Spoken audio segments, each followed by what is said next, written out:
go.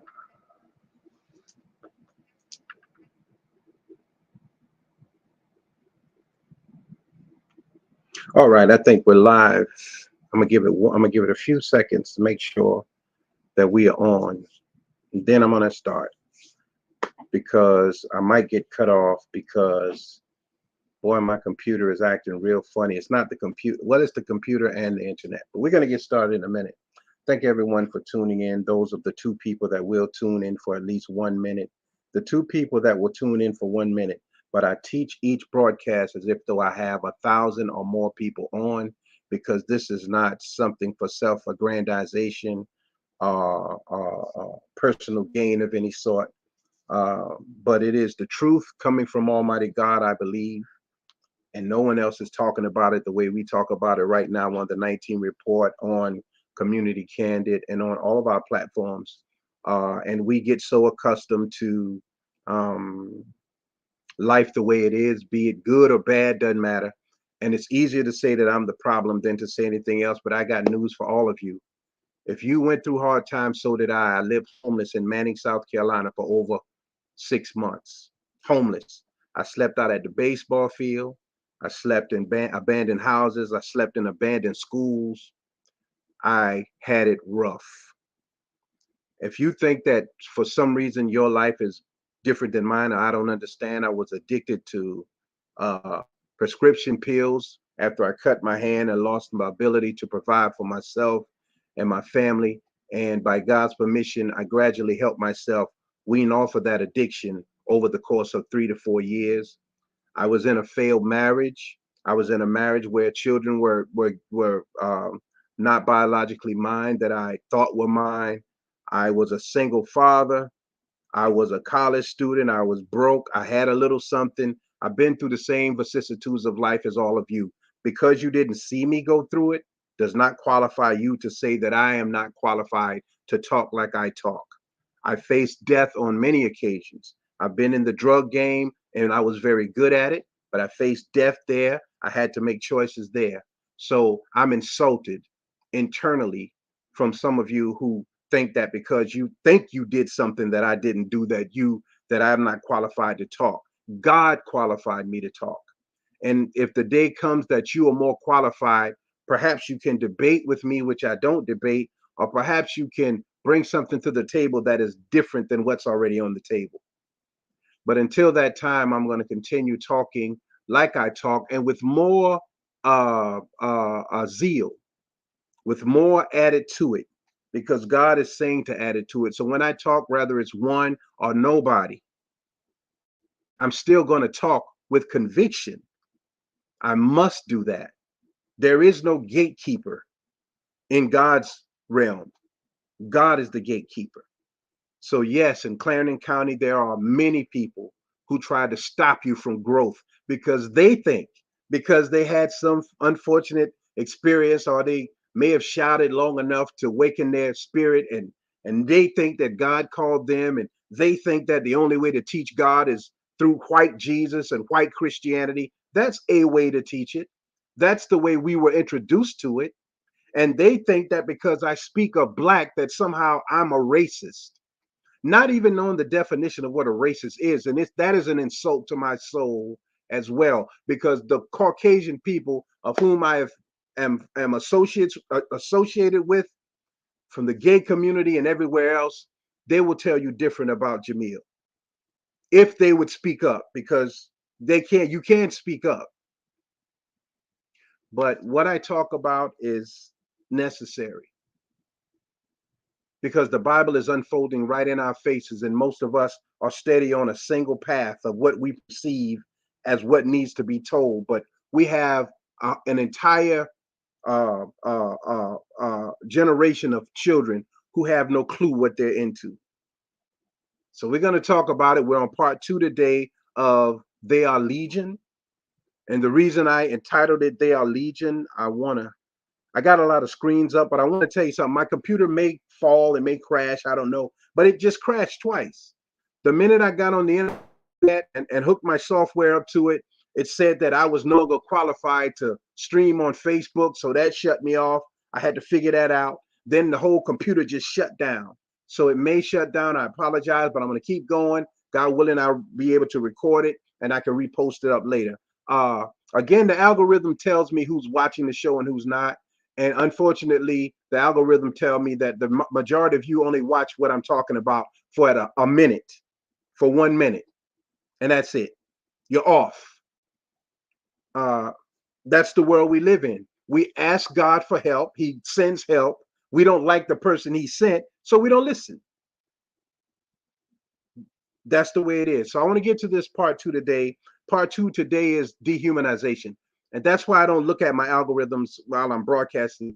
And that's why I apologize to people when you send a message. I'm not looking at it because when you've planned for a month to do something and researched and have all these notes, and then you look on your feed and you see nobody is watching, it's disappointing. Well, my key to solving that problem is to not look at who's watching and to act like the entire world is watching so I can continuously, by God's permission, give what I know God has given me. So we're talking today about dehumanization. I want to try and get to this thing real quick. I think this is in Mark. If I can find the Mark, uh, and maybe I have it, maybe I don't. Be that as it may, we will find it in a minute. Thank everybody for tuning in. We should be broadcasting live on 3 Facebook platforms, as well as on Linked, as well as on YouTube and on X. We should be on all of those platforms. I think I have it here. And if we're not, then I apologize for that. Yeah, let me go here real quick. I'm going to take my time with this. I'm asking you to give me, that's Mark 5 and 9. That's what it is.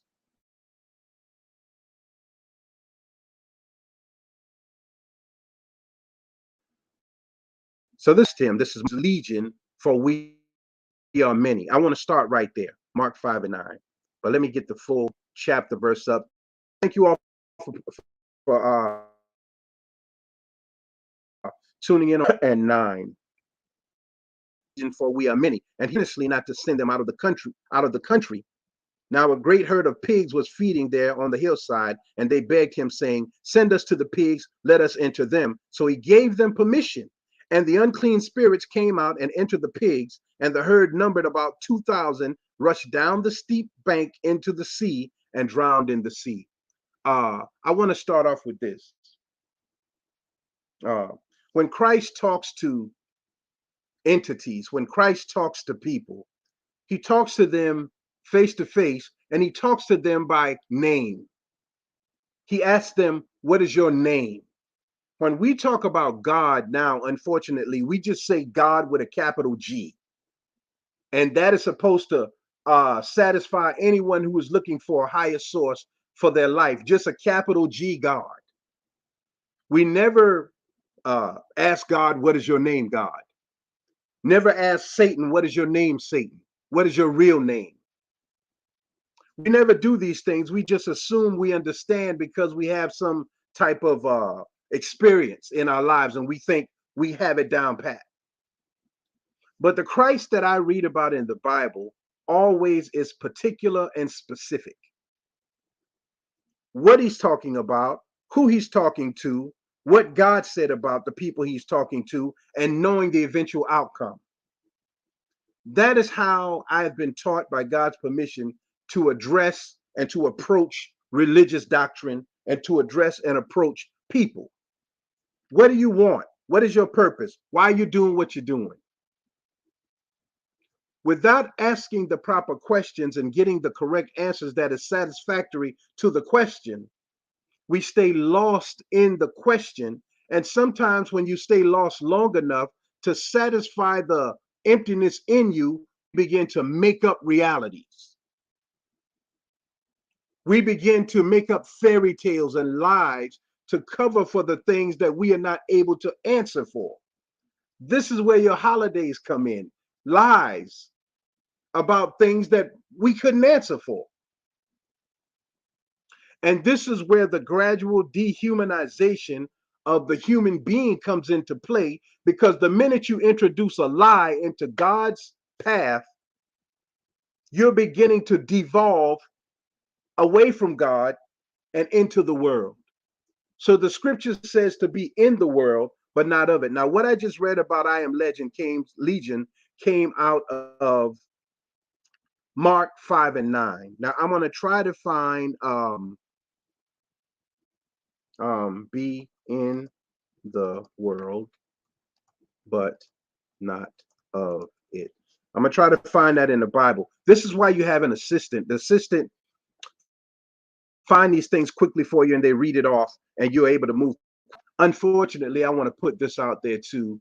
We live in a place, Manning, South Carolina, Clarendon County, Sumter, Summerton, Manning, King Street, where all the people are so, um, the majority of the people are so jealous and envious of each other that we are willing to destroy the whole temple just so long as no one gets beyond the temple than us. That is the story of Samson in the Bible. Samson became so selfish that he was willing to kill himself and everything else just so long as nothing else got a chance to grow. So this is where we are. Things that have been said years and years and years and years ago that we could have picked up on and ran with it and improve on it, because it came from me, you don't want to hear it. So you cut yourself off from me talking and wait for the next person to come thinking that that's a good thing because at least he don't get to grow. But at the same time, you're stifling your own growth and you're allowing Satan to rise further above to a position that perhaps we won't even be able to fight our way out of. This is where we are. We're talking about I am legion. I am many. I am the wicked. I am able to go into any being whose spirit is open, who has selfish desires, who has not put on the full armor of God and protected themselves from my entering. I'm able to go into them and persuade them to do what I want them to do and make them think that it is them who are doing it. But in actuality, the more they do contrary to God, the more they become dehumanized. How do you know this, Jamil? Because this is the same technique that the white man used on us during slavery. It is the same technique that is used in gangs, in pimping, in preachers, in church. The same technique. You break a person down and make them feel less human, and then you rebuild the same technique that is used in the military. Then you make them feel only human when they're doing what you want them to do. And the minute they are put out there on their own to live for themselves, they aren't able to do it. They've been dehumanized. So they think that they have no value unless someone else says you're valuable. Especially in small towns, when you tell a person they're valuable, they don't believe it. I don't care what gang they're part of, what church, what affiliation, what for fraternity, sorority. They must be told that by someone outside of that in order to believe it. It is a technique used and it's very effective. But until we understand the dehumanizing process, which was laid out in biblical scripture, to make the human being think that they're missing something if they don't go along with something else that's going on. So let's go into this a little bit more. Very, very powerful. A lot to be learned in it. But I want to say this first. When you talk about another aspect of God, and people on social media are very good at throwing little sideways comments, foolishness, because they don't know no better. That's called ignorance. That's what the N word is. Look it up. The Nigger word means someone who is selfish and stingy and ignorant. And that's what we are. Whether you are ignorant Christian, an ignorant Muslim, an ignorant rich person, an ignorant preacher, an ignorant politician. It doesn't matter. We live in the realm of ignorance, and we are unable to unite with each other to make things of value long lasting. So I want to read what Jesus says about the ignorant, about those of you who think that Christianity is the only way to know God. Let's go to Mark 9:38 and 41 and debunk it if you can, but you cannot. You will never be able to debunk it. Never. And the only way you could do it is to change the wording or make a definition in your mind of what's being said, but that's your own personal opinion. Who Mark 9 and 38 of the King James Version of the Bible, 38 through 41.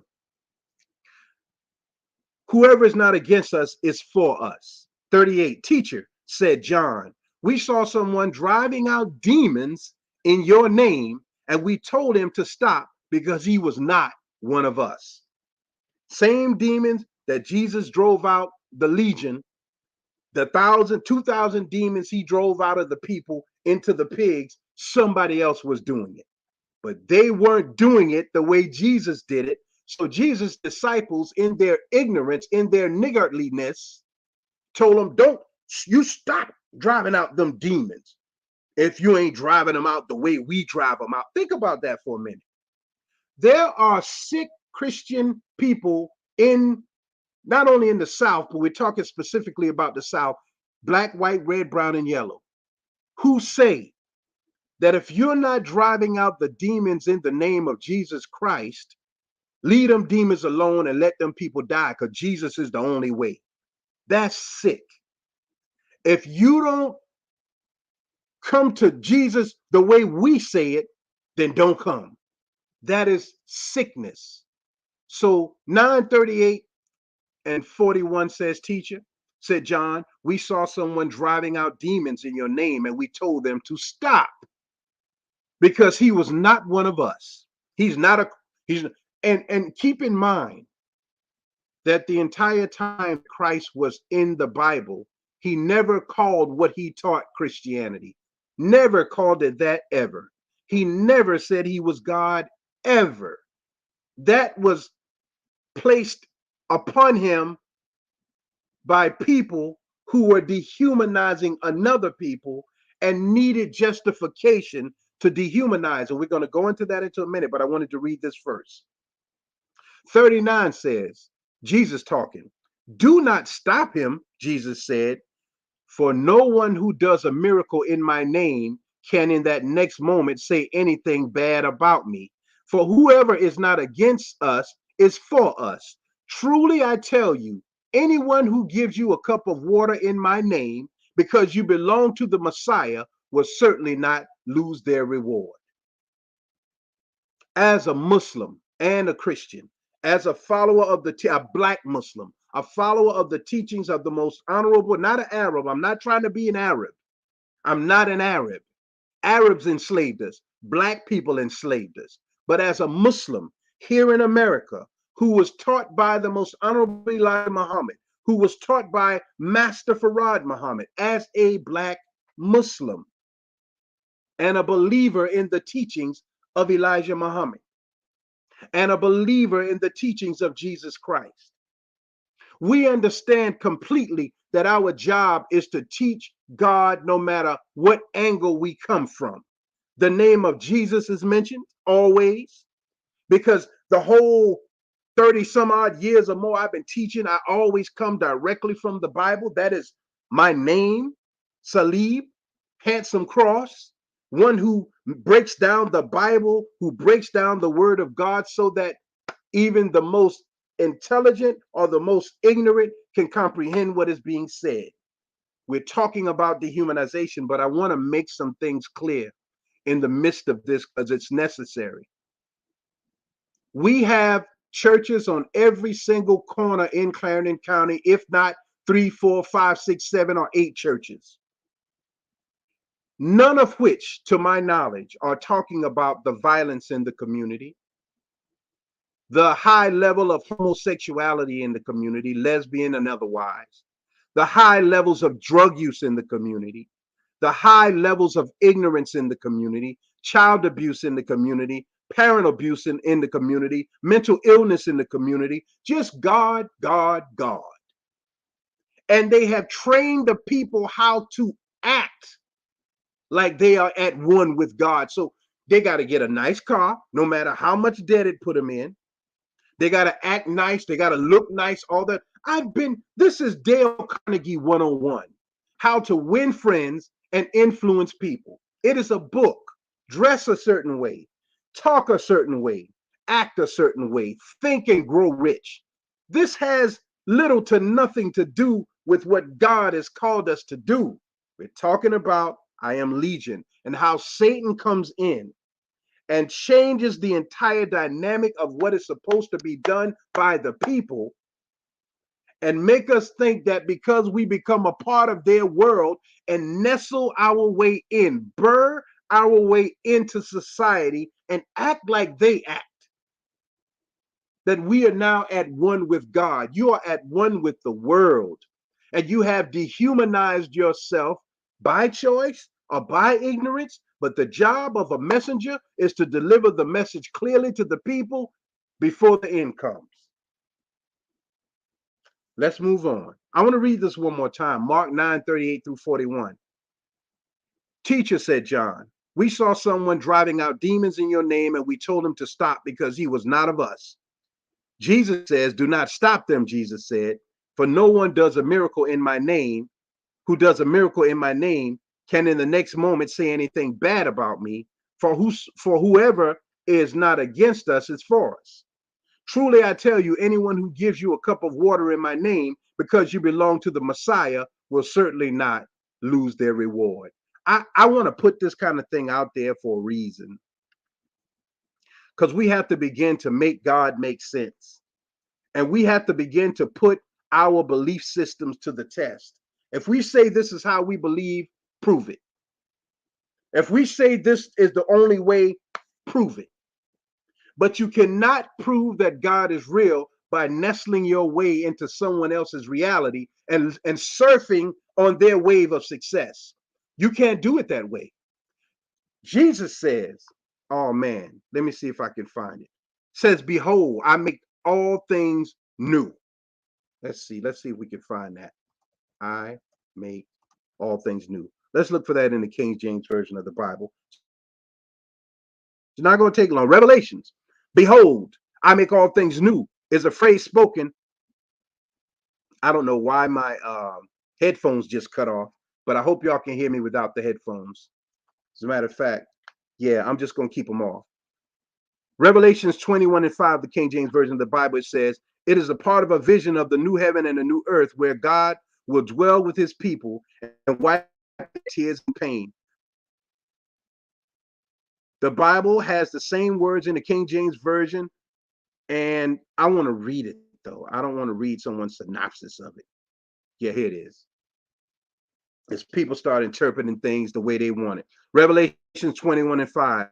And he sat upon the throne said, and he that sat upon the throne said, behold, for these words are true and faithful. See, God's kingdom is a new kingdom. And that's what the book of Revelation is teaching about, this new kingdom that must come, but it's only going to come after the fall of the old kingdom. And how Satan works with the old kingdom as he begins to give the people who were abused, misused, and dehumanized, he begins to give them a taste of his heaven that he built on their backs. So the moment you get a taste of the heaven that you were once not privy to, now all of a sudden, instead of praying that the world will fall and a new heaven and new earth come, you start praying that God protects the world that is here now. That's Satan's trick. So now you put all of your energy behind praying for this. Because no man knows the day, the hour, how it's going to happen. But you, all of a sudden, you like this. But here is what is happening, Black people in particular. You And I have been given the best of what God has to offer after testing us. And after testing us, we've proven that we're not worthy of his praise, worthy of his glory, worthy of his mercy, worthy of any of it. So anything that we get from God now is mercy. But every single time that he gives us the opportunity to escape the world and he puts another world right next to it, we always choose the other world. And by choosing the other world that Satan built, Satan gets a longer time to live. And Satan understands that. We're talking dehumanization. Because a person who doesn't feel human doesn't feel worthy. And when you don't feel worthy, you feel like you deserve the treatment you receive from the person that you perceive is more worthy than yourself. Now, you're not going to take no more trash off another black person because you don't think you nothing and you don't think they nothing. That's why killing is so easy. Death is so easy. And we've become accustomed. We're becoming more accustomed. Death has become marketable. People get to make shirts and shoes and hats, balloons, parties, DJs. All of it comes along with death now. So we are constantly building Satan's world. But we are in the book of Revelation. Let's move on some more. This is getting very good. I want to thank everybody for tuning in. We're 26 minutes in. We're good. We're only going to be an hour. An hour is not that long. Really not. But the information that we are given in this hour is worth 6, 7, 8, 9, 10 hours. Let me point something out to you real quick. I'm using Will Smith's I Am Legend, and I'm using the vampire-like creatures as an example of how Black people are today. This is specifically for us. Because in our nature, in the depths of our being, is a God who can be in control, and it's our own selfish desires. Our selfish desires is the devil. I'm going to say that again. Our uncontrollable selfish desires is the devil. God's mercy is going to dig in each individual and allow Satan to find that desire that controls us, that energizes us. And he's going to test you with the desire that you love the most. He's going to give you and I truth, and then he's going to give us our desire. And in the book of Genesis, it is the tree of the knowledge of good and evil and the tree of life. The tree of life is the truth. The tree of the knowledge of good and evil is desire because it feels good, but it also has an ultimate outcome. So why were we allowed to be put into slavery? For that reason. Because if you're going to be purified to be a real angel of God, you must be purified. At this point in 2024, we are legion because we are demonic and we are liars.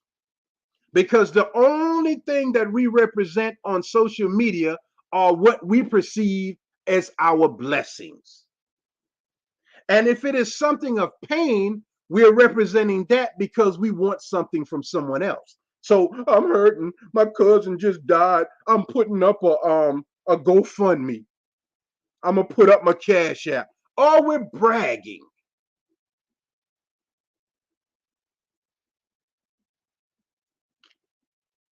I wrote it down because it came to me as I was getting upset with this software, but I'm gonna say it. People who are infected are only being an enhanced version of who they really are. You want to find out who a person really is? Give them their desire. See? Give a person who never drank liquor, who stay in the church, give them some liquor because that's what they wanted, and watch what they become. Give a person who never had money some money and watch what they become. Give a coward a gun and watch what he becomes. Give a man who always felt neglected a position of power and watch who they become.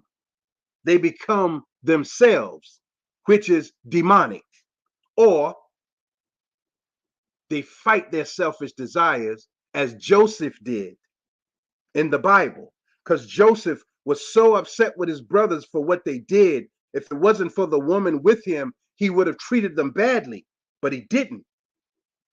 He forgave them. See, the whole book is a story of us being tested, but we like to point outside of ourselves. Joseph is in us. Job is in us. Satan is in us. Jesus is in us. Adam is in us. Eve is in us.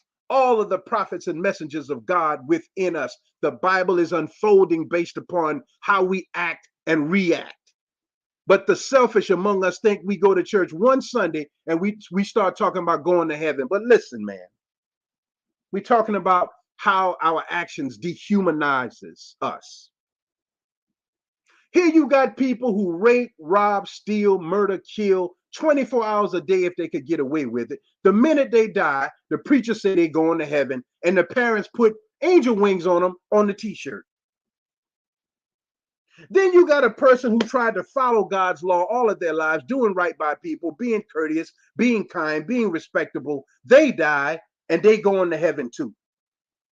Well, if the same earth that is a testing ground for whether we are worthy of heaven and hell puts everybody in heaven, what's the use of doing good? Everybody don't go to heaven. Demons don't go to heaven. They were kicked out in the book of Genesis and prior. But our sick-minded pastors, some of them, feed this. See, I stopped doing funeral shirts. I stopped doing all of that. It's a big loss money-wise, but it's saving my soul from that.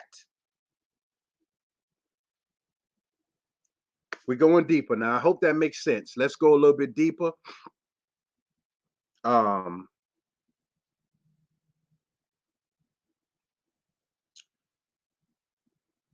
I want to read this definition of dehumanization really quickly. I want to read this definition of dehumanization so you'll know where we're coming from. We are 32 minutes in. We're doing good, man. Listen, I'm telling you all, God is giving us mercy in our ignorance. So we are being allowed to skate through some things because of our ignorance, but it won't last forever. Dehumanization is the act of regarding, representing, or treating a person or group as less than human. Check this out. It involves depriving someone of human qualities, personality, dignity, or individuality. Dehumanization can lead to inhumane or degrading conditions or treatment and the denial of full humanity in others. Dehumanization can occur in various contexts, such as totalitarian regimes, wars, genocide, slavery, or discrimination.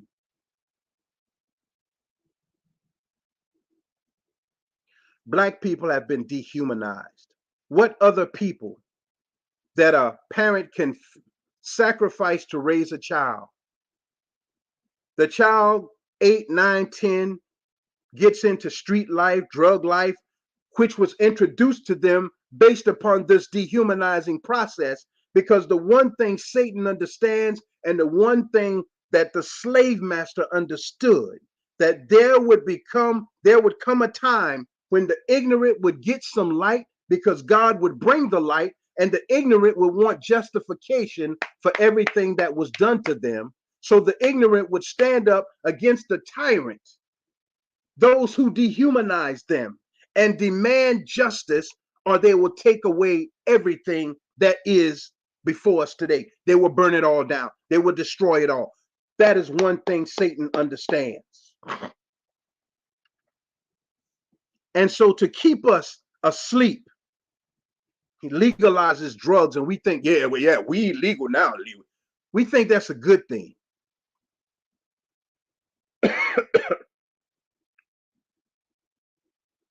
He legalizes guns. He promotes a lifestyle contrary to God's lifestyle, and used Barack Obama to do it. Barack Obama is considered the first gay president. It's on the front of the Time magazine. He used a black man to usher in that when J. Edgar Hoover was gay as a blade. And J. Edgar Hoover was going after black people, and he is the one who helped to introduce drugs into the black community. And the Clintons had something to do with it. And your favorite guy, Joe Biden, started to call black men super predators who should be locked up and remain locked up, whether they sold drugs, possessed drugs. And these are the people that you all worship. Because they can say one thing one minute, something else the next minute, because they have dehumanized us. And we are not able to build a world for ourselves on any level. None. So we must remain in their world. We must remain quiet. We must remain docile. We must remain under control and only whisper behind the door. These are the people that you see before. Do you know that there are gangs and stuff who know that there are pedophiles and rapists in their group that won't say anything about it? The worst of everything. Same thing going on up top with pastors and preachers and politicians, rapists, drug addicts, and murderers. Dehumanization. Once a person has no identity, they will be whatever a person bigger than them calls them. So the Caucasian slave master called you the N-word. He don't even say it hardly no more. We are the masters of saying it. And the word holds such a negative vibratory frequency that it brings us deeper and deeper into dehumanization. But we love it. We love it. Let's go on, because I like to come out of Bible stuff so y'all see what's happening like for real. And see if I can find something else I want to go into before I end, because we're doing good. I want to read this to you. I want to read this to you verbatim, and it won't take long, but I got to do it. So if you will bear with me, we're coming out of an article, and I want to give you deeper insight to dehumanization, because we're still talking about they are legion. It's just the way we're doing it right now. I don't want to click off of this thing, Lord. Don't let me click off of it, please, because I got caught so much trouble trying to get it back. Let's see. Yeah, okay. See if I can get this back on top, and then we're going to go into this. I want you to listen to this real close, though. Is that, yeah, and this, move that. Well, I got so many things on the screen, it's ridiculous. I'm going to read this. This is about 2, maybe 3 paragraphs. I'm gonna make this smaller, and then I'm going to go back up. This is an article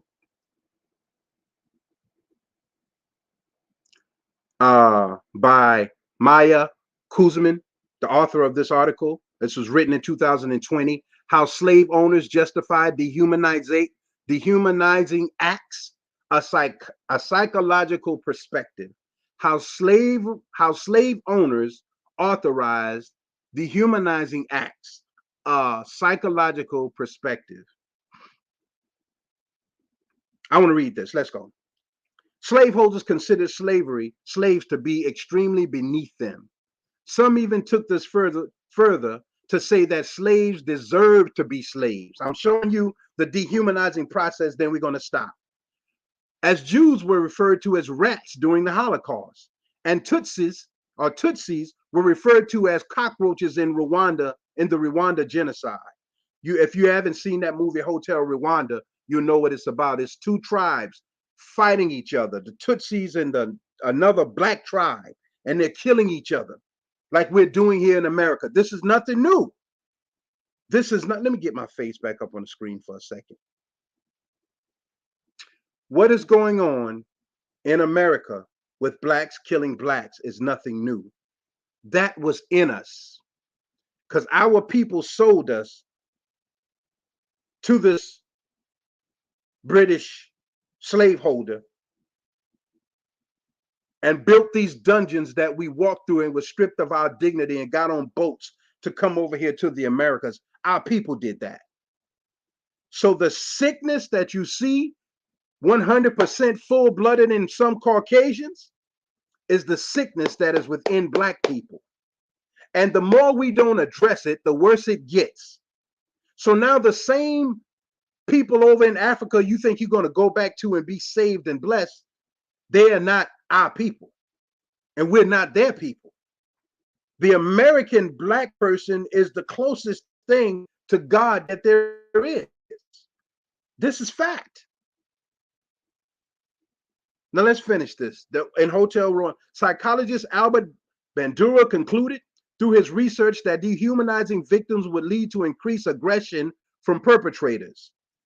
This theory proved to be accurate in the case of slavery, when slaveholders used their self-image of superiority to commit brutal acts and actions toward those who they saw as subhumans. Same thing going on with gangs and drugs and violence in the community. That gang is slobs. They're this, they're that. They're nobody. They're roaches. They're cockroaches. They're nothing. Dehumanize them. No matter who's in the way, they just in the wrong place at the wrong time. Dehumanize them. But if we're praying for God's assistance in this issue, how can we ask God for assistance where we're excluding our children, but our children are part of the problem?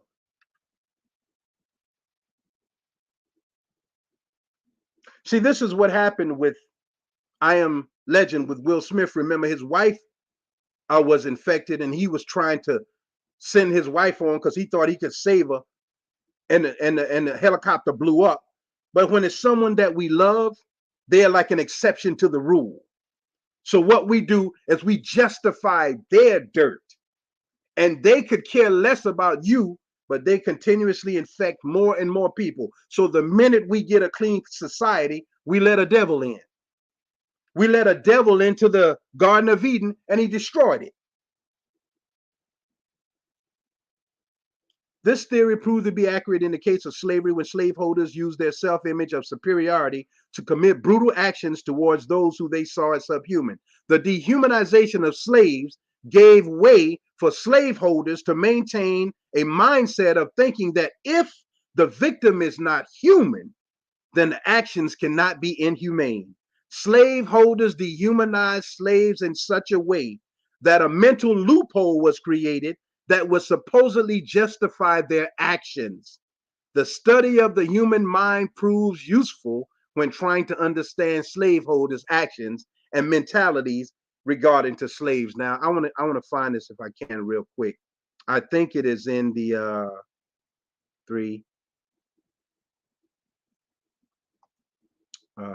fifth human.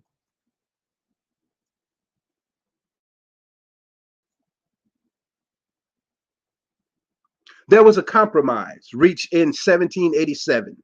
The Three-Fifths Compromise was an agreement reached by the state delegates at the 1787 Constitutional Convention.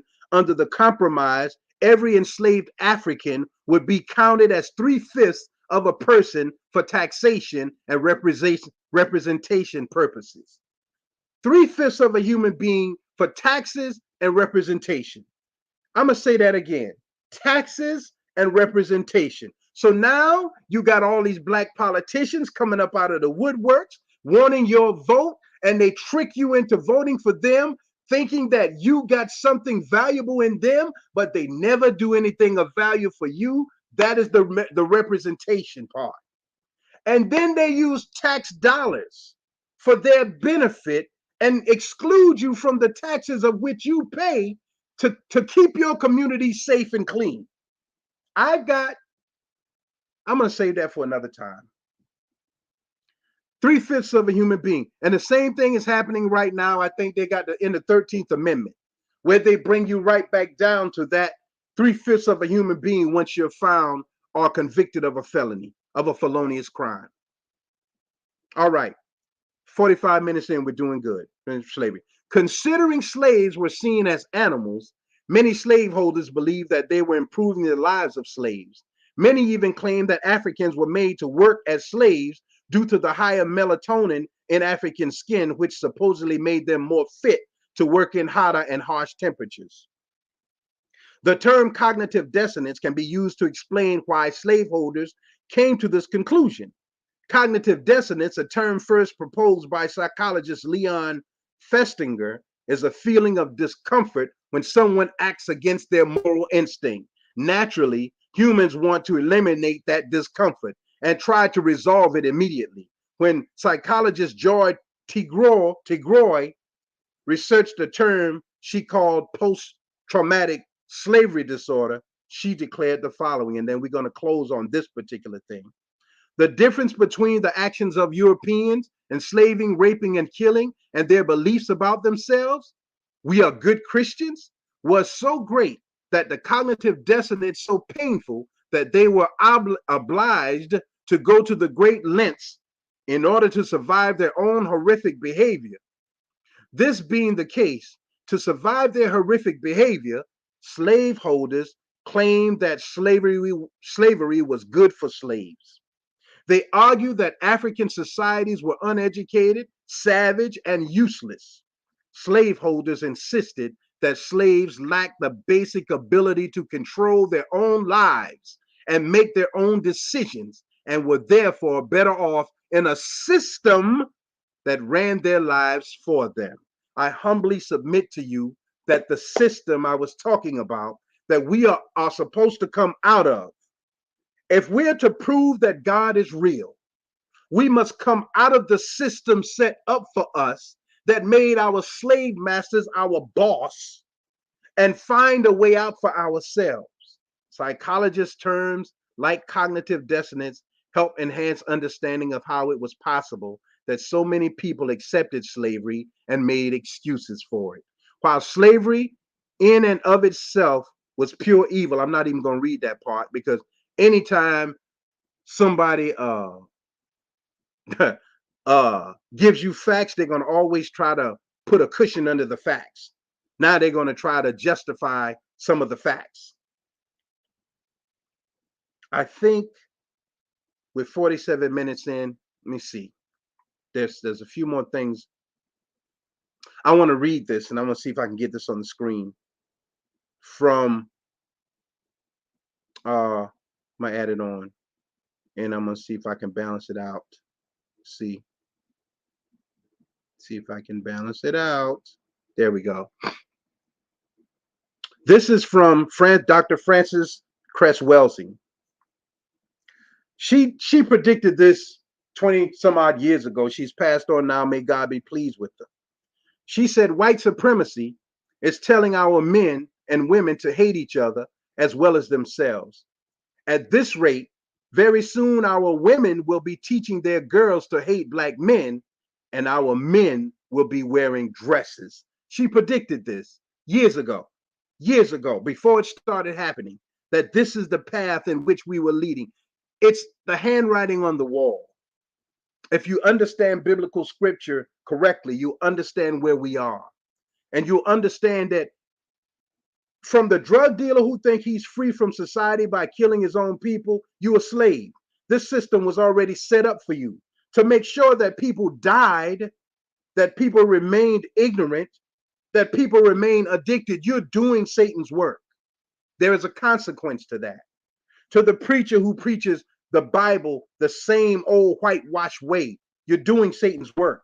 There's a consequence for that. There is no possible way in all of God's green earth that the white man was first on this planet. It's just not possible. But you won't even tell that truth.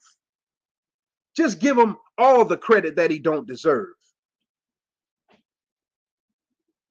And in the process of giving him all the credit, make our children, by the time they reach the third grade, their shoulders drop down, their pants drop down, and they feel useless because they see nothing of value that they have created other than peanuts with George Washington Carver and other little things, but nothing of value. And all of their heroes are just anybody that acts any way they want to. Legion. Dehumanization opens up the spirit to accept satanic rule. Because once we have no shame, we're devils. A person with no shame is a devil. When you don't care who looking at what you got, all your stuff, all your business, you bragging about drugs, addiction, and raping, robbing, and killing, you're a devil. The right title, demon, that's what you are. But the politicians, and they're no better. Let me tell you something real quickly. We'll talk about that later. We're 50 minutes in. We're gonna do this 3 parts. This is the second part. We got one more part to go, God willing. Yeah. So I want to read this, and this is Ephesians 6. I think we're gonna go down to 13, maybe. Then we're gonna be done. Children, obey your parents in the Lord, for this is right. Honor thy father and thy mother, which is the first commandment with promise. As dehumanized beings, we no longer honor mother and father. It says, honor thy mother and father, which is the first commandment, which with promise, that it may well with thee, and thou mayest live long on the earth. You see how young the children are dying, and they happy they dying young, because they think for some reason they're gonna float in the clouds and see all their friends representing them at the balloon. They're gonna be at the balloon release. And ye fathers, provoke not your children to wrath, but bring them up in the nurture and admonition of the Lord. How do you bring your children to wrath? You don't let them think. You don't let them try their way.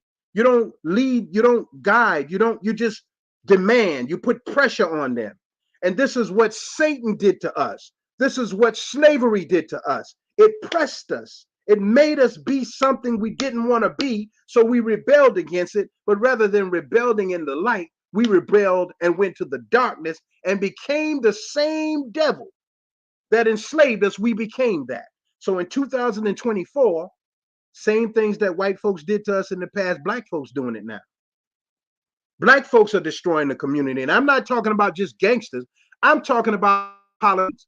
If you look at your local chamber of commerce, your city council and your county council, and you find the members on those boards, you will find the people who own the majority of properties in your neighborhood. Because the minute those properties come up, they get first dibs and they pay off the taxes and they own these homes. But here's the thing that they do. They rent these houses out to anybody, and they become the new slumlords.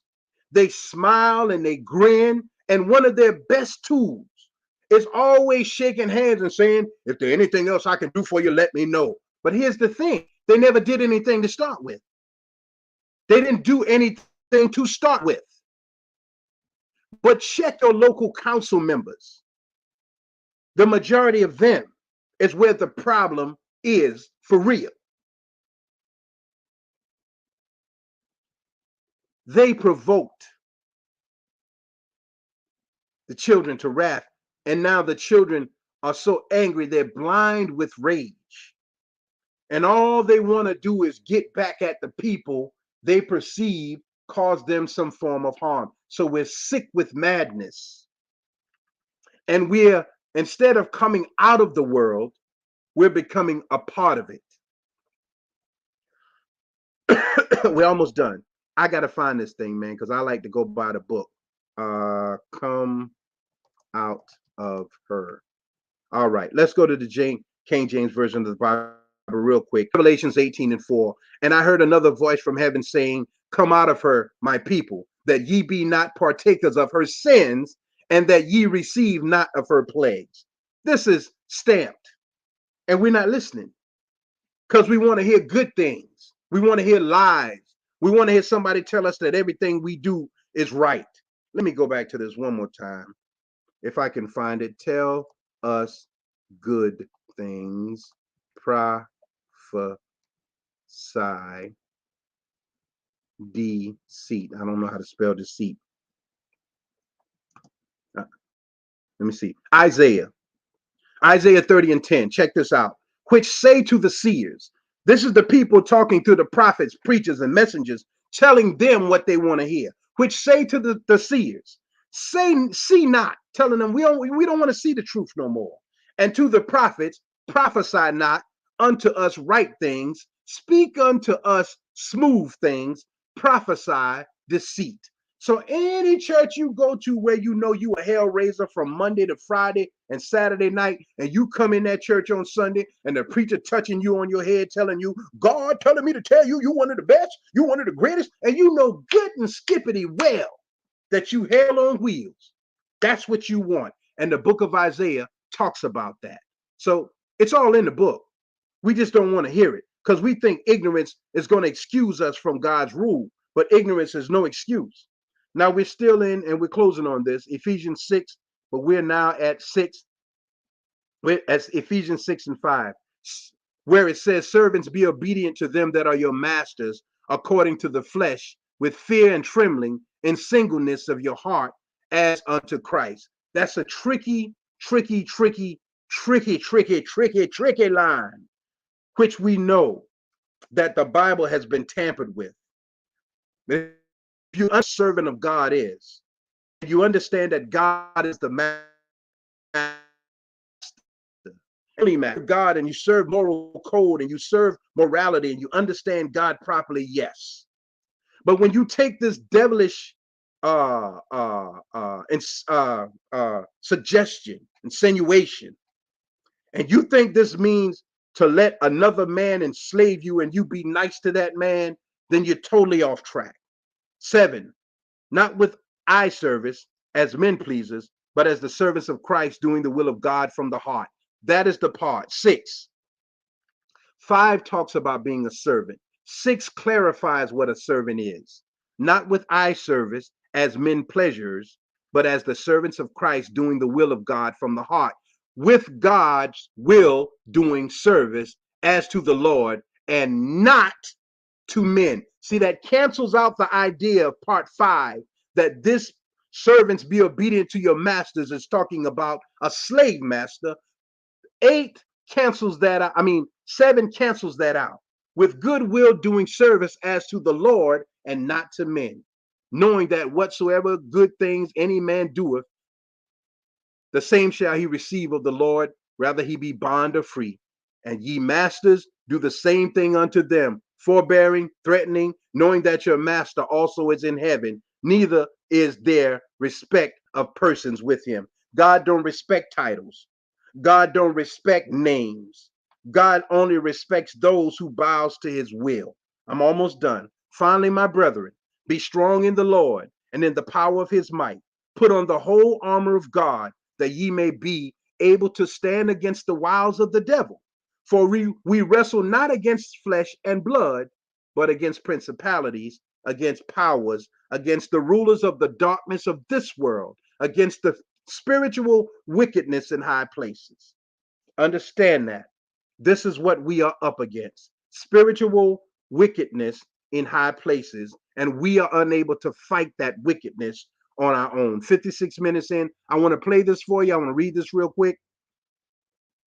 Revelation 16 and 6 says, for they have shed the blood of saints and prophets, and thou hast given them blood to drink, for they are worthy. The death, everything that you see going on around us, the good, unfortunately, must suffer with the bad until those who know better begin to stand up and speak against the evils of this world.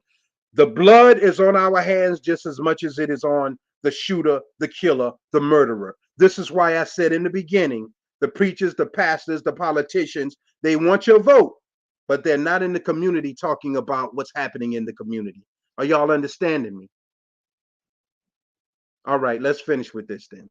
I want to play something real quick for you from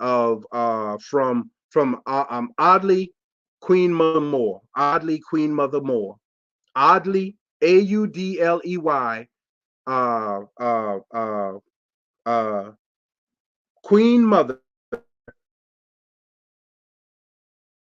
Moore. What she says about condition and why we are in the condition that we are in. See, my computer is starting to act up, so I hope it'll let me play it.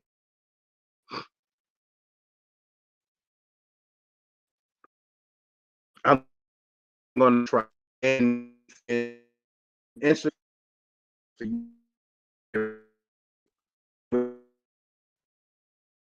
bit more. I got that mind up. Let's condition that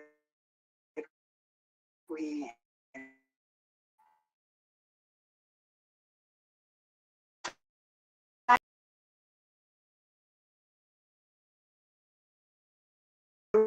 we just are comfortable with our condition. We really don't know who we are. We have no idea. We're captive, and we absolutely comfortable with this situation. And there you have it. I wanted to put that out there. The elders, we're captives, but we're absolutely happy with the situation. We don't know who we are. We identify as whatever we're told to identify as. We wear all types of fake hair, fake lashes, fake eyes. We don't know who we are. And when you don't know who you are, you're not a child of God. You're actually a child of the devil because he can use you in any way he wants to. 1 hour and 1 minute in. I thank you all sincerely for tuning into this installment of Community Candid with Jamil Salib Zamir. The third part, we're going to go deeper into They Are Legion and the vampires who were on the movie I Am Legend, and why they didn't want to be saved, why they were happy being who they were, and why this generation of young people are happy with drugs, happy with violence, happy with death. They're comfortable there. But they are a representation of the years of our time in this country and our lack of desire to change ourselves internally. Because mama, grandmama, and all of them got secrets. All of them not telling the truth. So how can a child build their life off of a lie? Now they're building their lives off of other people's truths because they don't know their own. And the elders, as you see in the last week, are dying off. And those are the ones who introduced the poison and are not trying to fix it. What you're looking at before you with Jamil Salib Zamir is one who said to God, I'll sacrifice and carry my cross and try to fix it. There is no question off limits that I know of to me.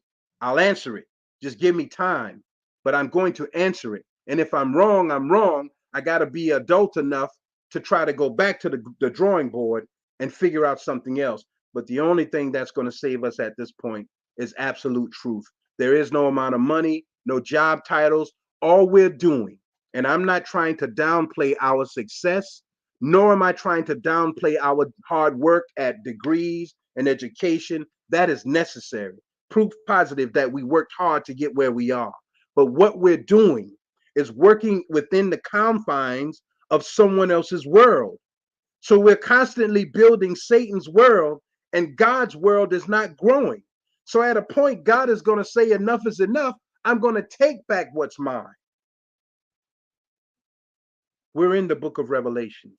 They are legion, a generation of devils. This was part 2, dehumanization. And I pray that I made some sense by God's permission of what this is, of how God is going to allow Satan to test us with our desires. Who don't want to have money, who don't want to have things, who don't want to have a means of taking care of their family, who don't want these things. But the minute we get these things, we go off track and we forget God again. Thank you all for tuning in. Jamil Salib Zamir, Manning, South Carolina.